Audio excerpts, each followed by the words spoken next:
राजा कुंभसेन फकीर को लेकर राजकुमारी के कमरे में आ जाता है। अर्जुन और अर्नब भी उनके साथ आते हैं। फकीर आग बंद कर कोई मंत्र बुदबुदाता है और मोर पंख की झाड़ू से धुएं को कमरे में फैलाता है। थोड़ी देर ऐसा करने के बाद वो फिर से कोई मंत्र बुदबुदाता है और अपनी झाड़ू राजकुमारी के माथे से लगा देता है। कुछ ही देर में राजकुमारी आंखें खोल लेती हैं, लेकिन अगले ही पल वो फिर से बेहोश हो जाती है। ये सब देखकर सभी आश्चर्यचकित हो जाते हैं। राजन, राजकुमारी को किसी बुरी शक्ति ने अपने वश में किया हुआ है। अगर शीघ्र ही ये वशीकरण नहीं तोड़ा गया तो इसकी जान को खतरा हो सकता है। क्या वशीकरण? नहीं बाबा, कुछ भी करके मेरी बेटी को बचा लीजिए बाबा। राजकुमारी की जान बचाई जा सकती है राजन, लेकिन क्या बाबा? आप जल्दी से कोई उपाय कीजिए और राजकुमारी का वशीकरण तोड़िए। ये उतना आसान नहीं है युवक। इसके लिए मुझे सोते जागते नगर के स्वर्ण झरने का जल चाहिए। क्या सोते जागते नगर के स्वर्ण झरने का जल? हाँ राजन, स्वर्ण झरने का जल। राजकुमारी को होश में लाने का यही एकमात्र उपाय है। लेकिन बाबा, सोता जागता नगर तो एक काल्पनिक स्थान है। आज तक किसी ने भी उस नगर को अपनी आंखों से नहीं देखा है। नहीं राजन, ये नगर इसी पृथ्वी पर है, लेकिन जादुई शक्तियों के प्रयोग से उसे हमारी आंखों से ओझल कर रखा है। तो फिर मुझे उसका रास्ता बताइए बाबा। मैं अभी सोते जागते नगर के लिए रवाना हो जाता हूँ। आप इस आयु में वो रास्ता तय नहीं कर सकते। इसके लिए किसी साहसी युवक को जाना होगा। मैं जाऊंगा बाबा, कृपया मुझे वो रास्ता बताइए। ठीक है, सुनो। यहाँ से पूर्व की ओर 10 दिन की यात्रा के पश्चात तुम एक विशाल और दुर्गम पर्वत के पास पहुंचोगे। वहीं पर कोई विशेष गुप्त द्वार है जो तुम्हें खोजना होगा। उसके बाद एक काले पत्थरों की पहाड़ी पार करनी होगी, जिसमें काली शक्तियां तुम्हें भटकाने का प्रयास करेंगी। लेकिन याद रहे, वहां तुम्हें उनकी किसी भी बात का जवाब नहीं देना है और बिना पीछे देखे चलते जाना है। पर्वत की चोटी पर तुम्हें एक सुनहरी चिड़िया मिलेगी जो तुमसे पहेली पूछेगी। अगर तुमने उसकी पहेली का सही जवाब दिया तो वो तुम्हें सोते जागते नगर तक पहुंचा देगी। धन्यवाद बाबा, मैं अभी सोते जागते नगर के लिए निकलता हूं।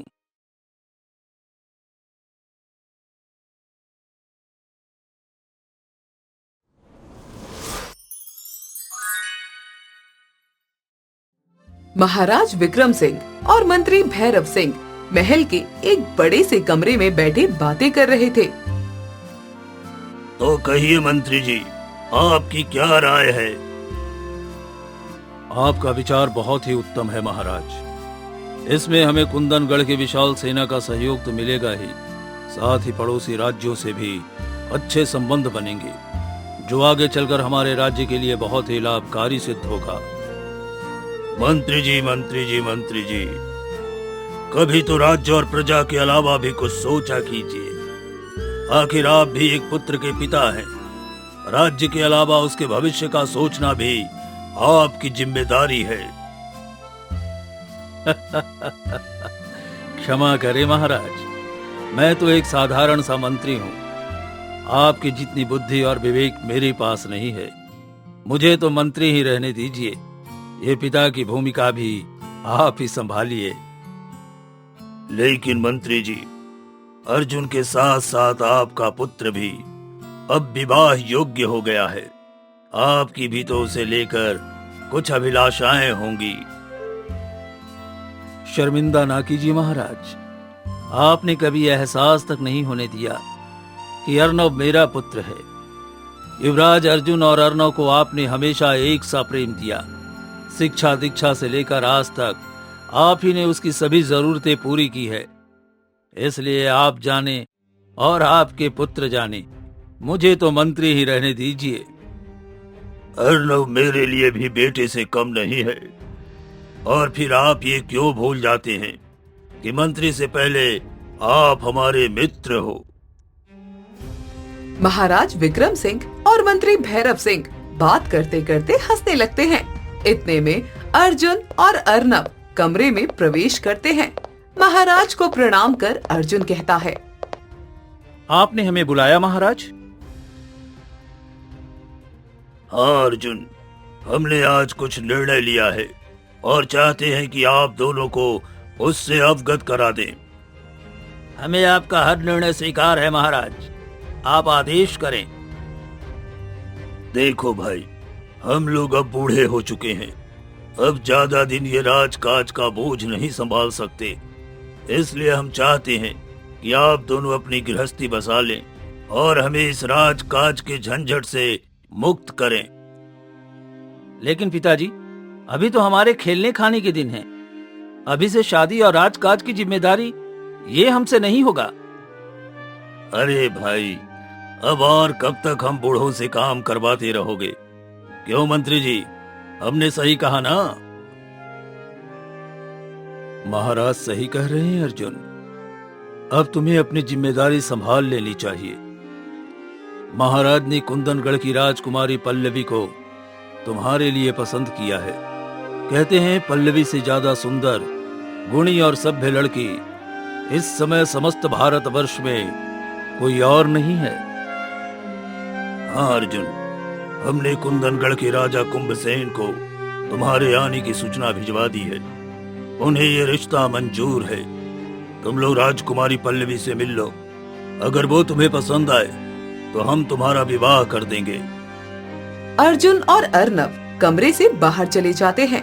महाराज और मंत्री फिर से बातों में लग जाते हैं। अगले दिन अर्जुन और अर्नव राजकुमारी के राज्य कुंदनगढ़ की तरफ चल देते हैं।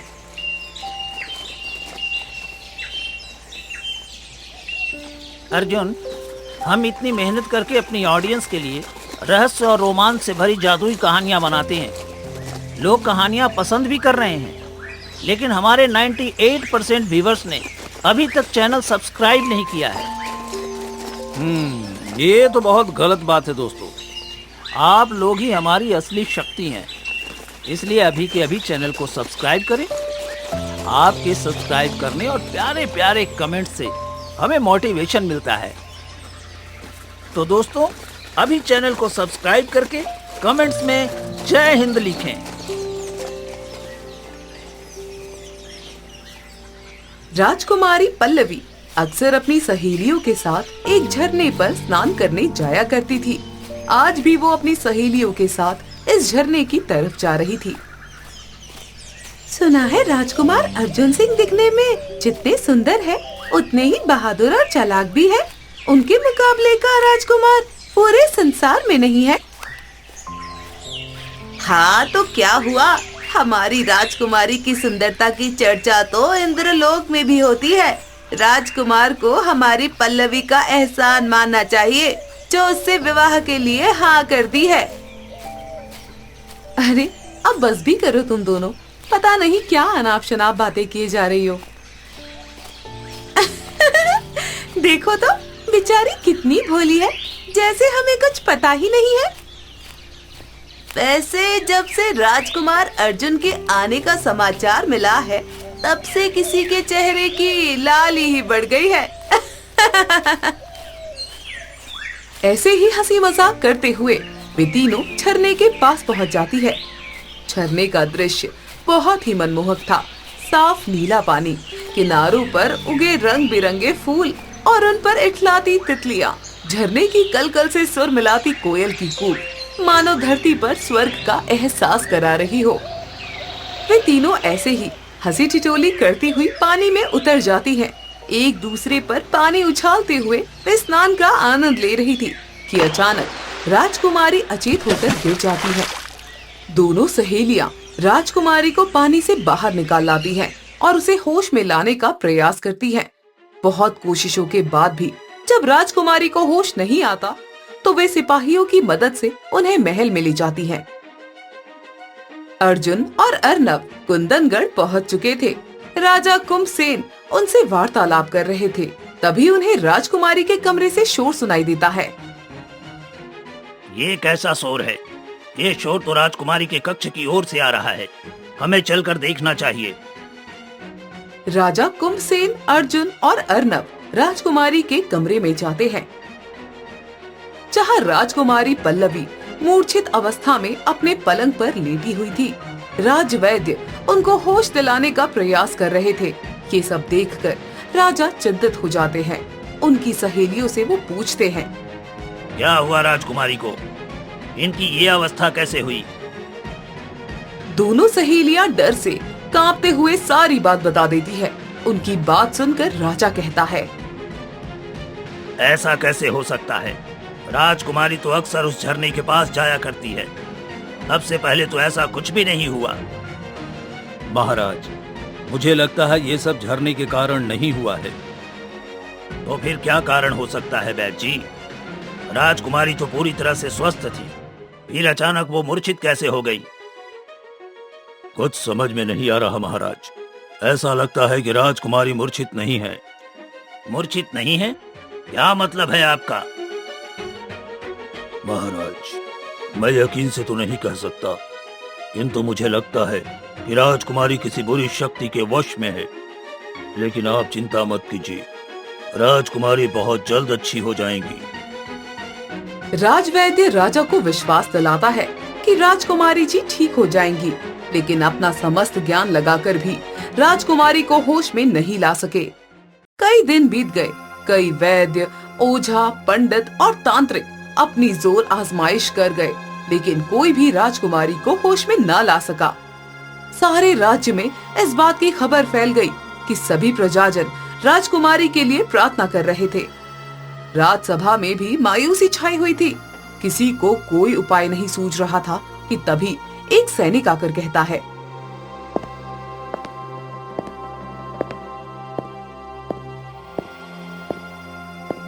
महाराज, द्वार पर एक बूढ़ा फकीर आया है। वो आपसे मिलना चाहता है। उसका कहना है कि वो राजकुमारी को होश में ला सकता है।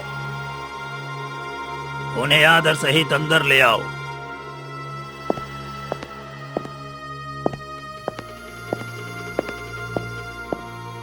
आइए फकीर बाबा, धन्य भाग हमारे जो आप हमारे यहाँ पधारे।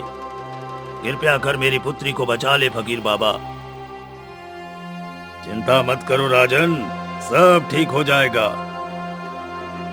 सारे वैद्य, हकीम, पंडित, ओझा, तांत्रिक अपने प्रयास कर चुके हैं बाबा, लेकिन कोई भी राजकुमारी को होश में नहीं ला पाया।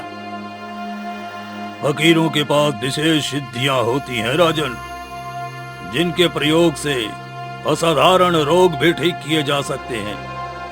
हमें राजकुमारी के कक्ष में लेकर चलो, हम उन्हें देखना चाहते हैं।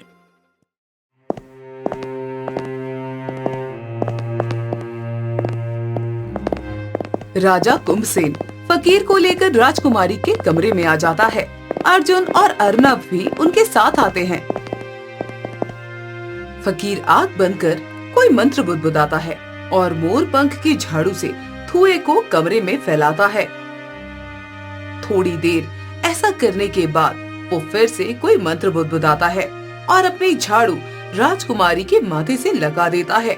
कुछ ही देर में राजकुमारी आंखें खोल लेती हैं, लेकिन अगले ही पल वो फिर से बेहोश हो जाती है। ये सब देखकर सभी आश्चर्यचकित हो जाते हैं। राजन, राजकुमारी को किसी बुरी शक्ति ने अपने वश में किया हुआ है। अगर शीघ्र ही ये वशीकरण नहीं तोड़ा गया तो इसकी जान को खतरा हो सकता है। क्या वशीकरण? नहीं बाबा, कुछ भी करके मेरी बेटी को बचा लीजिए बाबा। राजकुमारी की जान बचाई जा सकती है राजन, लेकिन क्या बाबा? आप जल्दी से कोई उपाय कीजिए और राजकुमारी का वशीकरण तोड़िए। ये उतना आसान नहीं है युवक। इसके लिए मुझे सोते जागते नगर के स्वर्ण झरने का जल चाहिए। क्या सोते जागते नगर के स्वर्ण झरने का जल? हाँ राजन, स्वर्ण झरने का जल। राजकुमारी को होश में लाने का यही एकमात्र उपाय है। लेकिन बाबा, सोता जागता नगर तो एक काल्पनिक स्थान है। आज तक किसी ने भी उस नगर को अपनी आंखों से नहीं देखा है। नहीं राजन, ये नगर इसी पृथ्वी पर है, लेकिन जादुई शक्तियों के प्रयोग से उसे हमारी आंखों से ओझल कर रखा है। तो फिर मुझे उसका रास्ता बताइए बाबा। मैं अभी सोते जागते नगर के लिए रवाना हो जाता हूँ। आप इस आयु में वो रास्ता तय नहीं कर सकते। इसके लिए किसी साहसी युवक को जाना होगा। मैं जाऊंगा बाबा, कृपया मुझे वो रास्ता बताइए। ठीक है, सुनो। यहाँ से पूर्व की ओर 10 दिन की यात्रा के पश्चात तुम एक विशाल और दुर्गम पर्वत के पास पहुंचोगे। वहीं पर कोई विशेष गुप्त द्वार है जो तुम्हें खोजना होगा। उसके बाद एक काले पत्थरों की पहाड़ी पार करनी होगी, जिसमें काली शक्तियां तुम्हें भटकाने का प्रयास करेंगी। लेकिन याद रहे, वहां तुम्हें उनकी किसी भी बात का जवाब नहीं देना है और बिना पीछे देखे चलते जाना है। पर्वत की चोटी पर तुम्हें एक सुनहरी चिड़िया मिलेगी जो तुमसे पहेली पूछेगी। अगर तुमने उसकी पहेली का सही जवाब दिया तो वो तुम्हें सोते जागते नगर तक पहुंचा देगी। धन्यवाद बाबा, मैं अभी सोते जागते नगर के लिए निकलता हूँ। तुम्हें वो जल लेकर आने वाली अमावस्या से पहले लौटना होगा, अन्यथा मैं राजकुमारी की प्राण नहीं बचा पाऊंगा। अर्जुन फकीर की बातों को ध्यान से सुनता है, जिसके बाद वो अपने मित्र अर्नव के कान में कुछ कहता है और राजा कुंभसेन से आज्ञा लेकर चल देता है। 10 दिनों की यात्रा के बाद अर्जुन एक विशाल पहाड़ी श्रृंखला के पास पहुंच जाता है। अपने घोड़े से उतरकर उसने चारों तरफ देखा, लेकिन कोई रास्ता नजर नहीं आया। ढूंढते ढूंढते वो एक बड़े पेड़ के पास पहुंचता है। अचानक पेड़ से एक दिव्य रोशनी निकलती है और पेड़ बोलने लगता है। क्या खोज रहे हो अर्जुन? क्या तुम्हारा कुछ खो गया है? आप कौन हैं और मेरा नाम कैसे जानते हैं? मैं इस जगह का पहरेदार हूँ। कोई भी इंसान मेरी अनुमति के बिना यहाँ से आगे नहीं जा सकता। अर्जुन सारी बात पेड़ को बता देता है, जिसे सुनकर पेड़ कहता है, तुम्हारा उद्देश्य पवित्र है, इसलिए मैं तुम्हें आगे जाने की अनुमति देता हूँ। लेकिन याद रहे, आगे का रास्ता जानलेवा है। साहस और बुद्धि ही तुम्हें तुम्हारी मंजिल तक ले जा सकती है। पेड़ के इतना कहते ही पहाड़ों के बीच रास्ता बन जाता है। यह वही काले पत्थरों का रास्ता था जिसका वर्णन फकीर बाबा ने किया था। अर्जुन बिना देरी किए उस रास्ते पर आगे बढ़ने लगता है। लेकिन जैसे जैसे वो आगे बढ़ रहा था, उसके पीछे से डरावनी और भयानक आवाजें आ रही थी। कोई उसे डराने का प्रयास कर रही थी तो कोई उससे सवाल कर रही थी। रुक जाओ अर्जुन, आगे सही रास्ता नहीं है, आगे मोड़ के पास आओ, मैं बताती हूँ सही रास्ता। रुक जाओ अर्जुन, आगे मत जाओ, ये सही रास्ता नहीं है, मेरे पास आओ, मैं बताती हूँ सही रास्ता। रुक जाओ, पहले मेरी बात सुनो। अर्जुन को फकीर बाबा की बात याद थी, इसलिए वो बिना पीछे मुड़े आगे बढ़ गया और किसी आवाज का जवाब नहीं दिया। आखिरकार वो पहाड़ की चोटी पर पहुंच गया, जहां एक सुनहरी चिड़िया बैठी थी। अर्जुन को देखकर चिड़िया कहती है, दुर्लभ, बहुत ही दुर्लभ। क्या दुर्लभ है सुनहरी चिड़िया? आप किसकी बात कर रही हो? किसी इंसान का यहाँ तक पहुँचना बहुत दुर्लभ है अर्जुन। बताओ, तुम इस मौत की वादी में क्यों आए हो? क्या मकसद है तुम्हारा? अर्जुन चिड़िया को सारी कहानी बता देता है, जिसे सुनकर चिड़िया कहती है, ठीक है अर्जुन, मैं तुम्हें सोते जागते नगर का रास्ता दिखा सकती हूँ। उसके लिए तुम्हें एक पहेली का सही जवाब देना होगा। अगर तुम्हारा जवाब गलत हुआ तो तुम यही पत्थर बन जाओगे और हमेशा हमेशा के लिए इस काले पत्थरों के जंगल में ही पड़े रहोगे। ठीक है, मैं तैयार हूँ। बताओ, क्या पहेली है? तो बताओ, इंसान के पास वो कौन सी चीज है जो वैसे तो अदृश्य है, लेकिन असंभव को असंभव बनाने की ताकत रखती है? अर्जुन कुछ देर सोचने के बाद कहता है, इच्छा शक्ति। हाँ, इच्छा शक्ति ही वो दृश्य शक्ति है जिससे असंभव को भी संभव बनाया जा सकता है। बहुत अच्छे अर्जुन, बहुत अच्छे। तुम्हारा जवाब सही है। आओ, मैं तुम्हें सोते जागते नगर के द्वार पे ले चलती हूँ। एक तेज रोशनी होती है और अर्जुन अपने आप को नगर के मुख्य द्वार पर पाता है। नगर बहुत ही भव्य लग रहा था। अर्जुन द्वारपाल से बात करने की कोशिश करता है, लेकिन द्वारपाल कोई जवाब नहीं देता। उसे अजीब लगता है, लेकिन फिर वो आगे बढ़ जाता है। आगे उसे एक महिला मिलती है जिसने घास का गट्ठर सर पर रखा हुआ है। अर्जुन उस महिला के पास जाता है, लेकिन ये उसे देखकर हैरान रह जाता है। महिला भी द्वारपाल की तरह ही एक जिंदा मूर्ति की तरह लग रही थी। इसी हैरानी के साथ अर्जुन महल की ओर चल देता है। रास्ते में उसे जो भी मिला वो सभी ऐसे ही जीते जागते मूर्तियां बने हुए थे। अर्जुन की हैरानी तब और बढ़ जाती है जब महल में सिंहासन पर बैठी रानी भी एक जीवित मूर्ति बनी हुई थी। अर्जुन को कुछ समझ नहीं आ रहा था। वो इधर उधर टहलते हुए सोच ही रहा था कि तभी उसके पीछे से किसी ने उसकी गर्दन पर तलवार रख दी। कौन हो तुम और बिना इजाजत हमारे दरबार में घुसने की हिम्मत कैसे हुई तुम्हारी? अर्जुन रानी की तरफ पलटता है और कहता है, मेरा नाम अर्जुन है और मैं चंदन नगर का राजकुमार हूँ। बिना आज्ञा आपके महल में आने के लिए क्षमा करें रानी जी, लेकिन मैं आज्ञा लेता भी तो किससे? आपका पूरा शहर तो जागते हुए भी अचेत है। ये तुम क्या बकवास कर रहे हो? सैनिकों, बंदी बना लो इसे। रानी बार बार अपने सैनिकों को आवाज लगाती है, लेकिन कोई नहीं आता। रानी को बड़ा आश्चर्य होता है, लेकिन वो हार नहीं मानती और अपनी जादुई आईने को आज्ञा देती है। जादुई आईने, हमारा हुक्म है, इस युवक को तुरंत बंदी बना लिया जाए। जब जादुई आईना भी रानी का हुक्म नहीं सुनता, तो रानी आश्चर्य में पड़कर सोचने लग जाती है। तभी अर्जुन कहता है, रानी जी, मैं आपका शत्रु नहीं हूँ। मैं तो यहाँ स्वर्ण झरने का जल लेने आया था। यदि मैं आपका शत्रु होता तो अचेत अवस्था में ही आपकी हत्या कर सकता था और कोई मुझे रोक भी नहीं पाता, क्योंकि आपका सारा शहर आपकी ही तरह अचेत है। अर्जुन की बात सुनकर रानी को कुछ शंका होती है, लेकिन कोई और चारा न पाकर वो अर्जुन से पूछताछ करती है।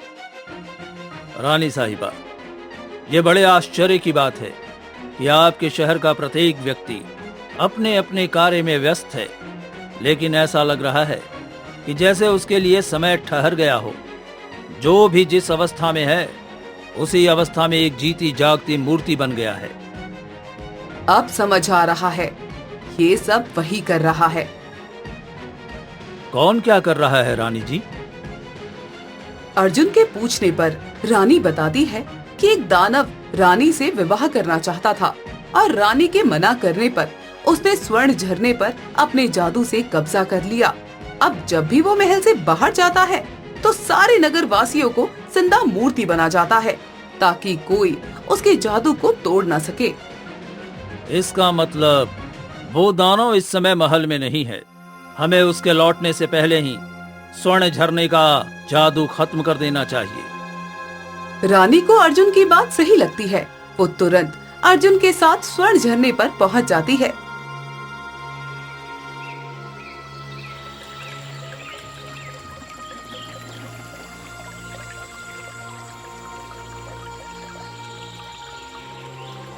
झरने पर पहुंचकर रानी एक मंत्र जाप कर झरने का जादू तोड़ देती है। जादू खत्म होते ही नगर के हर व्यक्ति की चेतना लौट आती है।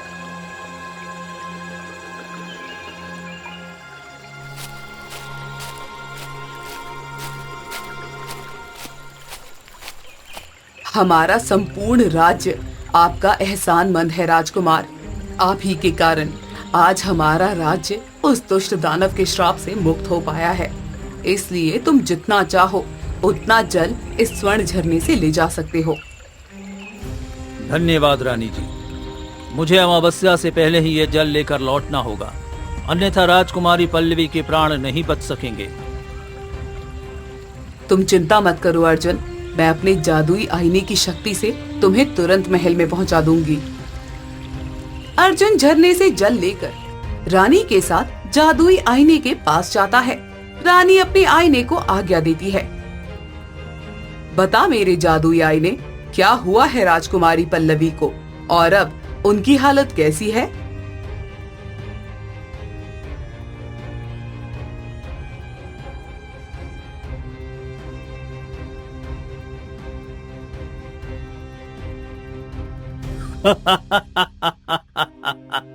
मूर्ख राजा, तुमको क्या लगा था मैं इतनी आसानी से हार मान जाऊंगा?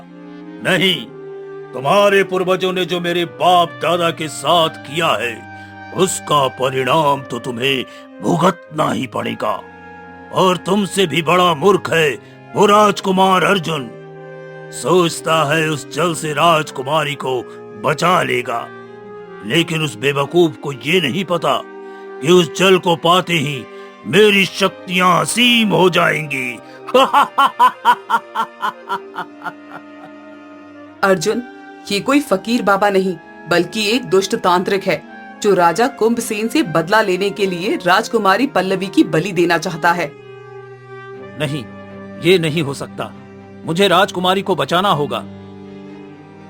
रुको अर्जुन, राजा कुंभसेन के पिता ने इस तांत्रिक के पिता और दादा को मृत्यु दंड दिया था, जिसका बदला लेने के लिए ही ये फकीर बनकर आया है। तो फिर आप ही बताइए, हमें क्या करना चाहिए? रानी अर्जुन के कान में कुछ कहती है। उधर अर्नब ने जो देखा वो सब राजा कुंभसेन को बता देता है। तभी रानी और अर्जुन वहाँ प्रकट होते हैं। अर्जुन, अच्छा हुआ तुम आ गए। वो फकीर कोई फकीर नहीं है, वो कोई तांत्रिक है। अर्नब ने उसे काला जादू करते देखा है। मुझे पता है महाराज, आप चिंता मत कीजिए। चलिए राजकुमारी के पास चलते हैं। अर्जुन के हाथ में स्वर्ण झरने का जल देखकर फकीर बने तांत्रिक की आंखें चमक उठती है। वो जल्दी से कहता है, वाह अर्जुन वाह, तुम्हारे बारे में जो सुना था वो सच था। तुम सच में एक वीर और साहसी युवक हो। लाओ, ये जल का पात्र मुझे दे दो। अर्जुन पानी का बर्तन फकीर की ओर बढ़ा देता है। फकीर जल्दी से अर्जुन के हाथ से पानी का बर्तन लेता है और जोर जोर से हंसते हुए तांत्रिक में बदल जाता है। कुंभसेन, अब जाकर मेरा बदला पूरा होगा। ये जल राजकुमारी के लिए नहीं, मेरी शक्तियां बढ़ाने के लिए था। इस जल को पीते ही मैं असीम शक्तियों का मालिक बन जाऊंगा और फिर मैं तुमसे अपने पूर्वजों का बदला लूंगा। राजा और अर्नब तांत्रिक को देखकर डर जाते हैं। अर्जुन और रानी भी उनके साथ साथ डरने का नाटक करते हैं। तांत्रिक जल्दी से पानी के बर्तन को मुंह से लगाता है और एक ही सांस में सारा पानी पी जाता है।